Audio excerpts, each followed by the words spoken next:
नमस्कार मित्रांनो आणि मैत्रिणींनो, तुम्ही समजा लग्न करणार असाल या तुम्ही तुमचा मित्र कोणतरी लग्न करत असाल तर त्यांना हा व्हिडिओ टॅग करा.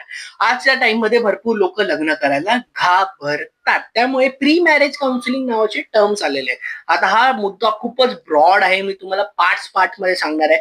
हा पार्ट 1 आहे, याच्यामध्ये आपण 5 प्रश्नाने सुरू करूया. तुम्ही तुमच्या पार्टनरला नक्की विचारला पाहिजे, तो म्हणजे फायनान्शियल क्वेश्चन. तर भरपूर लोक हा विचारतात की किती पगार आहे. येस, ओके, दोन्ही पार्टनर्सला जाण्याची पूर्ण आहे आणि लोक विचारता येईल. पण याच्या मागे एक प्रश्न अजून ऍड करा, तो म्हणजे डेप्थ. तुमचं काही लोन वगैरे आहे का याच्याबद्दल आधीच विचारून घेत जा. लग्नानंतर प्रॉब्लेम होतात या विषयावर. दुसरा प्रश्न, रागात तुम्ही लोक दोघेही कसे रिॲक्ट करतात. तुम्ही तुमचा पास्ट एक्सपिरियन्स, पास्ट स्टोरी सांगा की मी असं असं रिॲक्ट करतो, मी चिल आहे, मी जास्त बोलत नाही. आणि जे खरं आहे ते खरं आहे बोलून टाका. आणि दुसरी गोष्ट, वागणूक चेक करा. मेजरली तुम्ही लोक मेजर कपल हॉटेलमध्ये भेटतात, तर तो मुलगा तो मुलगी वेटरशी कसे वागतात, त्यांचा स्वभाव, या गोष्टीवर पण लक्ष ठेवा. दोघे ऍज अ मुलगा मुलगी कोण पण असो, लक्ष द्या. तिसरं गोष्ट म्हणजे पालकांची जबाबदारी.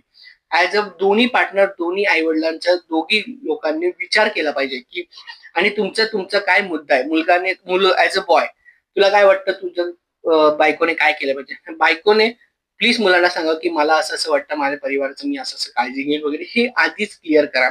लग्नानंतर क्लिअर करायचे विषय नाहीये, हे लग्नाच्या आधी क्लिअर करायचे विषय आहे. स्वप्न आणि गोल्स, तुमचं ऍज अ बॉय, तुमचे ऍज अ गर्ल, तुमचे काही फ्युचर लग्नानंतरच्या प्लॅनिंग असते. ते म्हणजे मला हे शिकायचंय, मला इकडे जायचंय, मला या देशाच्या बाहेर जायचंय.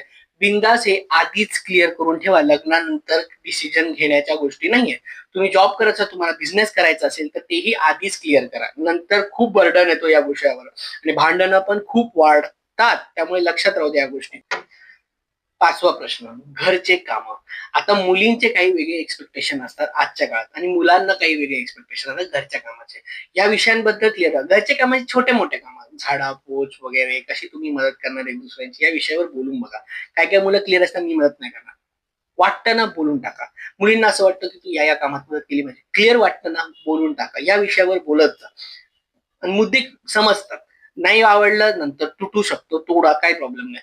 पण आवडतील मुद्दे तर क्लिअरली बोलत जा. हे 5 प्रश्नावर तर क्लिअरली बोलायचंय पहिल्या भेटीत, बिंदास. ओके.